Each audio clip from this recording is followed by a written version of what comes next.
وَيَكْفُرُ بِاللَّهِ وَمَنْ يَكْفُرْ بِاللَّهِ وَمَلَائِكَتِهِ وَكُتُبِهِ وَرُسُلِهِ وَالْيَوْمِ الْآخِرِ فَقَدْ ضَلَّ ضَلَالًا بَعِيدًا۔ اللہ کے حبیب علیہ السلام نے انہیں بتا دیا کہ تم ایمان لاؤ، اے ایمان والو ایمان لے کر آؤ۔ اب 2 بار یہاں پر ایمان آیا ہے، تو ممکن ہے کہ یہ کہے یہ تو اصول جو ہے بلاغت کے اصول میں سے ہے کہ وہاں کلمات 2 دفعہ نہیں آتے۔ کسی کلمے کو بھی یا فصاحت و بلاغت یہ ہوتی ہے کہ کوئی بھی کلمہ ہو وہ ایک ہی آیت میں یا جو گفتگو ہو تو اس میں اگر 2 دفعہ آ جائے تو یہ تناقض ہوتا ہے یا پھر تنافر ہوتا ہے کہ ایک کلمے کو بار بار دہرایا جا رہا ہو، تو یہ بلاغت کے اصولوں کے خلاف ہے۔ لہٰذا تم یہ کہتے ہو کہ تمہارا قرآن فصیح بھی ہے، بلیغ بھی ہے، جبکہ تمہارے قرآن میں 2 دفعہ یا ایھا الذین آمنو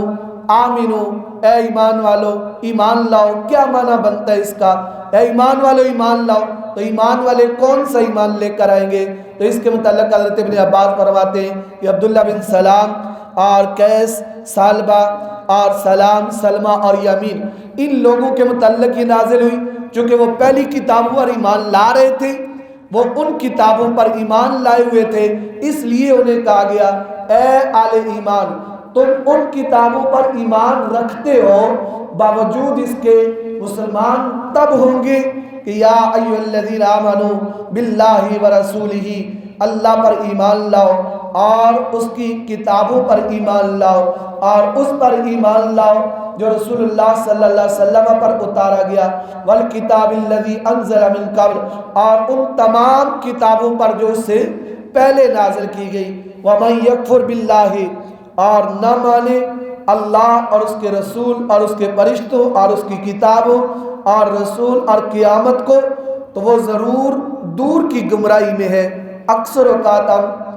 آمنت باللہ وملائکتہ وکتبہ ورسلہ والیوم الآخر والقدر خیرہ